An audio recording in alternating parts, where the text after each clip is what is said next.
Come to speak for yourself. I'm Jason Whitlock. That's Marcellus Wiley, that dude. Yes, sir. Coming up, we'll tell you the real reason Colin Kaepernick hasn't gotten another shot in the NFL. And if the Lakers need to be worried about pinning their future on LeBron. But we start every day with a Whitlock. Hit him, big dog. Liking Zion Williamson doesn't mean you now have to like Duke basketball. I don't, and I likely never will. See, I never had a problem with the individuals on the Duke team. I loved everything about Grant Hill. Jay Billis is arguably the smartest sports broadcaster working today. Christian Laettner's college career rivals Kareem Abdul-Jabbar's and Bill Walton. Hey, look, one of my best friends in life, Kirk May, played football at Duke.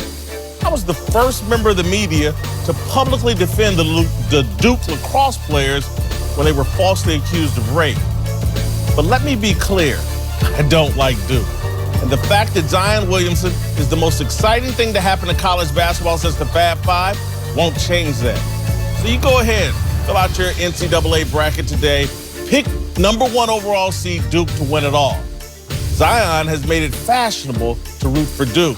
Last week, my friend Jesse Washington wrote a long-winded piece for ESPN's The Undefeated explaining why it's cool and hip to like Duke now. He mentioned that Jay-Z, Spike Lee, LeBron James, and even former President Barack Obama have jumped on the Zion Duke bandwagon. Not me. I love Zion, his energy, the joy he emotes with his play, the fact he came back to play with his boys rather than use his knee injury as an excuse to sit out until the NBA draft.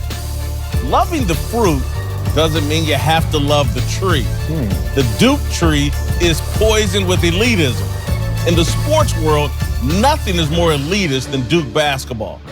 And I don't like elites. Never have, never will.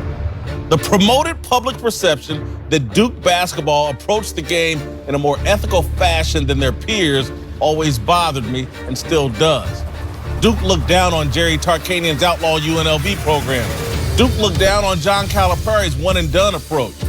Duke fans and Coach K seemed to revel in the perception that they were the good guys and their competitors were all different versions of Darth Vader. For 3 decades, Mike Krzyzewski had the luxury of recruiting and coaching the 2-parent kids. I don't begrudge him that. He's an awesome coach, the modern-day John Wooden. But I also think coaching 2-parent kids is an easier job than coaching the talented kids from poverty and broken homes. John Thompson in Georgetown rescued Allen Iverson from a prison cell. John Calipari in Memphis helped Derrick Rose escape the educational dysfunction and chaos of Chicago's South Side. Yep, Thompson and Calipari did it to win basketball games. Coach K's motives are no different. That's why he's embraced the one-and-done concept. He and Duke have no more or less integrity than the rest of big-time college basketball. I think it's hypocritical and shallow to jump on the Duke bandwagon simply because you like Zion Williamson. Duke is still Duke. Elitist, snobby, and easy to root against. All right, joining the desk now are Clay Travis and Cousin Sal from Lock It In. Be sure to catch them live from Las Vegas starting on Wednesday this week. But let's start with the Columbia elite grad, Marcellus Wiley. Yes. Is it hypocritical to jump on the Duke bandwagon now because Zion's there? A lot said there. We'll slowly unpack this, but to stay in alignment with the question and answer it directly, no, it's not hypocritical. If you were a Duke hater, congratulations. They've conformed to you and your ideals and the things that you hated about Duke. They changed their ways. If you were someone in the 80s and 90s who looked at Duke as not being urban enough, not representing the black players equally, if you were someone, and I wasn't one of those people, true disclosure, full disclosure, I was too invested in my own career to be worrying about what these guys were doing and not doing at the collegiate basketball level. But I will say that anyone who was on the other side of Duke, you should be thankful for this moment because they came to you and now they agree with your ideals. They still elitists.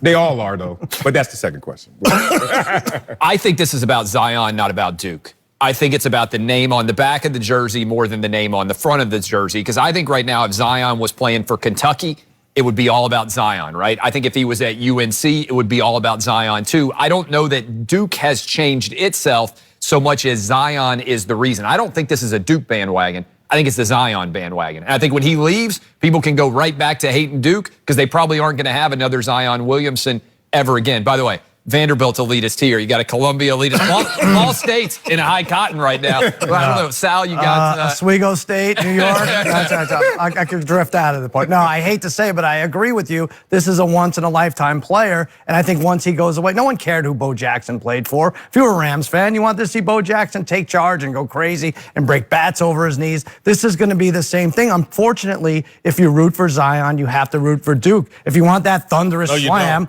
But if you want that thunderous dunk down 1 at the end of the game, you're going to be rooting for the team. His points have to count. But the only thing I'll say is, like, he'll be gone. You can move on to the next guy. This guy is just going to be great. He's already going to be the second heaviest NBA player once he gets there. He doesn't have to grow. He's a freak of nature. Everyone wants to be on the bandwagon. Everyone wants to root for him, and that's why we're doing it. I just read before this show that Duke is the heaviest Vegas favorite since Kentucky in 2014 or 15. And to me, that's not, because this tournament to me is wide open. Yes. Yeah. What that says is everybody's just, oh, I know who Zion is, and I want to see Zion win. Let me throw money on Duke. And I'm sitting there going, no, man, I still enjoy disliking Duke. And I love Zion. But I'm not rooting for Duke basketball. I'm sorry. I want him to get beat in the first round. That was a really fantastic open, by the way. Great essay. You should be writing on television and on the internet. Go ahead and make that article right now, or newspaper. But here's the other thing. I think what you hit on, to me anyway, is the distinction between the meritocracy and the aristocracy, right? I think Duke very often feels like the aristocracy. And in America, I think uniquely, we don't like the idea that because of how you were born, you deserve... Vanderbilt break. Explain aristocracy. Aristocracy is like... viewers. Yeah, for everybody out there. I think it's a big distinction because I've had this conversation a lot. If Marcellus went to Columbia, I went to Vanderbilt. I would say we are meritocracy. I don't know your background. My family was not wealthy, so I felt like it was a really great opportunity to get in there. I think what people see is they want to believe in the meritocracy, that no matter where you come from, you can rise up and end up in an elite institution. I think all too often what we see is what we just saw at USC, the aristocracy. Your mom and dad are wealthy, you're going to buy your way into a school. And I think Duke, uniquely because of being in North Carolina, you got UNC, which is a great public school filled with North Carolinians. And then you got Duke, the private school that brings in all these East Coast rich kids, right? And so the tension that I don't think gets talked about enough is we like the meritocracy in this country, but I think Duke very often feels like the aristocracy, and that's what I don't like. And I think that's what you don't like. I love it, and I wish I had known what aristocracy was in my monologue, because I would have hammered this point. Go back. Let's start over. You had to be from a two-parent family to go play at Duke. Yes. You had to come from Grant, and I love Grant Hill. Yeah. Love his dad. But again, that's an elite family. Great Calvin Hills, his dad, his mom was the roommates of Hillary Clinton. Yes,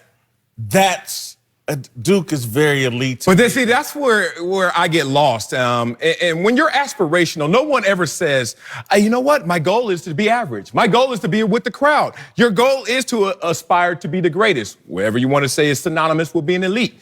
There are elite athletes that go to Duke, and there are elite athletes that go to other programs. What became the distinction is, one, there were more white elite athletes at Duke, and two, the distinction was, you know what, the level of black player at Duke. We started to destroy a Grant Hill who is aspirational, who is coming from a family that we all wish and desire to come from or to leave our family in that position. Think about it. You got an executive mother and a father who was playing pro ball, and then the son says, hey, I have now got talents to a place where I'm elite, and now we're going to now undermine those same talents. But then we look at John Thompson, respect, but then we say, oh, see, that's the kind of coach I want, kind of program I want. He went to jail to go get a player. Why? Because the player was elite. Like, elite is the conversation, but it's also the commonality. All these programs, no matter how it is seen and how it is perceived, they all want elite athletes, black, white, nuclear family, or dysfunctional. Here's what I would say also, and I'll let you jump in here in a sec. I think what people fight on the elite version is George W. Bush elitism.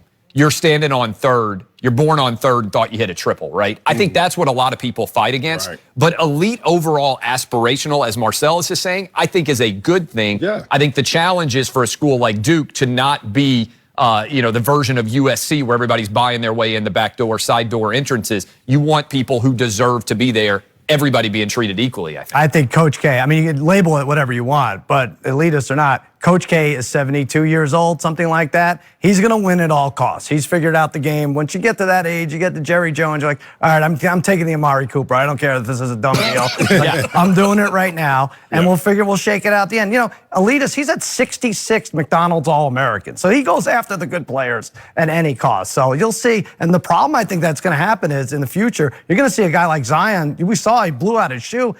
There was a chance he was going to sit out this whole tournament. Like, you might see guys like this saying, hey, you know what? Thanks for the scholarship. I'm sitting out the whole year. I'm not going to Blacksburg on a Tuesday night to play Virginia Tech. I'll see you in the ACC tournament, and I'll get you to the Elite Eight, and you'll be happy with that. Damn, that's a